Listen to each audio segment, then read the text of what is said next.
The first time I saw her, the world stopped, not in the romanticized way movies portray, but in the kind of silence that happens when something unexpected hits your chest and you forget how to breathe. Her laughter echoed before she even stepped into view, light and unguarded, drifting through the chatter of a crowded cafe on a bright Saturday afternoon. I was sitting near the window, sketching lines in my notebook, waiting for my old friend Clara, who had texted, "Bringing someone with me, you'll love her." I didn't think much of it. I didn't know that the someone walking beside her would change my life in ways I wasn't prepared for. Her name was Mara. She was the one Clara brought that day. She had long, dark auburn hair that shimmered under the sunlight pouring through the glass, and eyes the color of calm rivers after rain, soft, deep, and steady.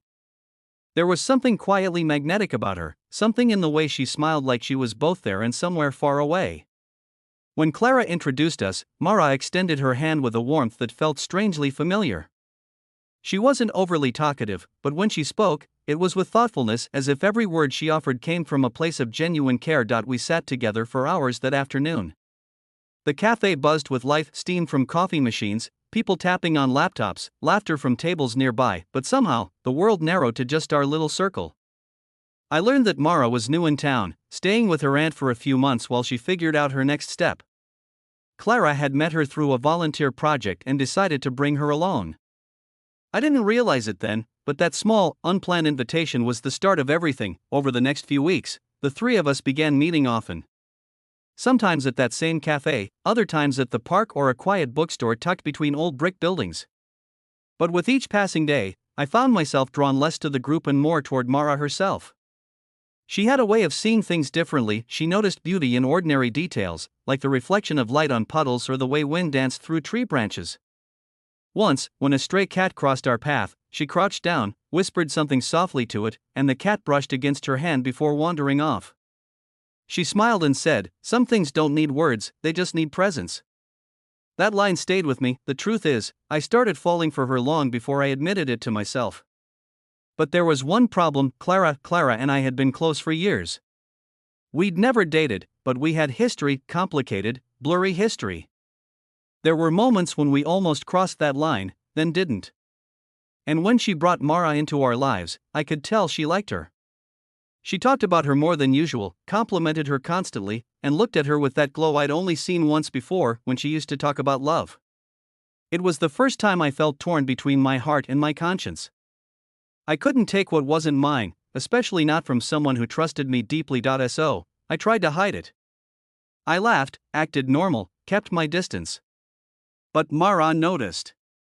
She always noticed. One afternoon, we went to a lakeside market together. Clara had to leave early for work, so it was just me and Mara wandering between stalls filled with handmade crafts and the scent of cinnamon roasted nuts.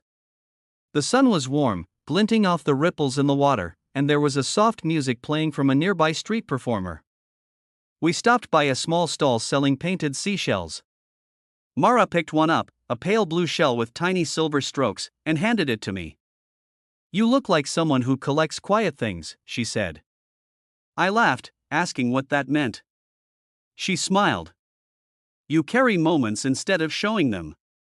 People like you don't talk much about what they feel, they draw it, or write it, or stare at the sky until it makes sense."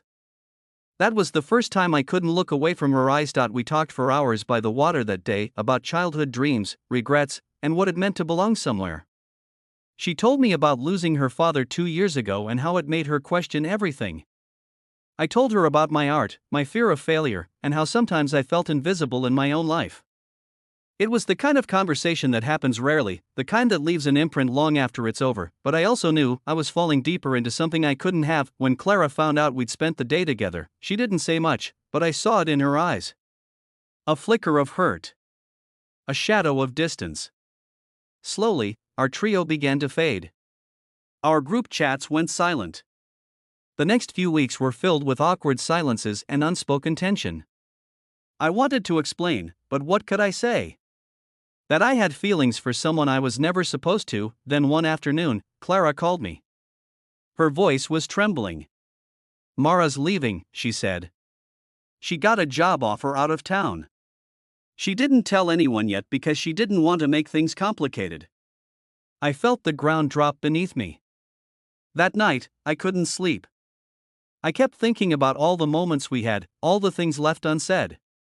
The next morning, I went to the cafe where it all started.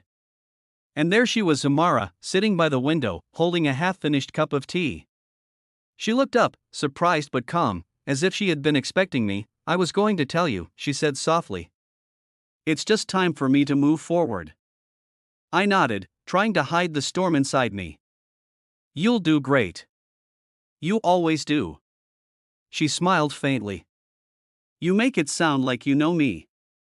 "I think I do," I whispered. For a long moment, we just sat there in silence. The noise of the cafe faded again, like it had that first day. She reached into her bag and pulled out the blue seashell. "I kept this," she said, placing it in my hand. "A reminder that not all connections are meant to last forever. Some just teach us how to feel again." And just like that, she was gone and days turned into weeks. Clara and I eventually talked, really talked, and cleared the air. She admitted she had feelings for Mara but realized they were more about admiration than love. She forgave me for not being honest, and I forgave myself for being human. Life went on, as it always does, but something in me had changed. Months later, I found myself at an art exhibition downtown. I'd submitted a few sketches for a local showcase, portraits inspired by moments that almost became something. As I walked through the crowd, I noticed someone standing quietly in front of one of my drawings. It was a sketch of that lake day, the blue shell, the reflection on the water, and a girl with wind in her hair. "Mara," she turned when she felt me watching, and for a second, the same silence filled the air. She smiled, a little unsure, but the warmth was still there. "I knew you'd turn this into something beautiful," she said. "I didn't think I'd see you again," I admitted. "Life has a funny way of crossing paths when we're ready," she replied. "We didn't make promises that night. We didn't try to rewrite the past. We just walked together after the exhibition, talking about everything and nothing under the soft glow of streetlights. It felt peaceful, like two people who had finally learned to accept what was, without forcing what could be, and maybe that was the point all along. Some people enter our lives not to stay, but to wake us up, to remind us what it means to feel alive again, to believe again, to hope again. Mara taught me that love doesn't always need to be claimed to be real. Sometimes, it just needs to be felt deeply and remembered kindly.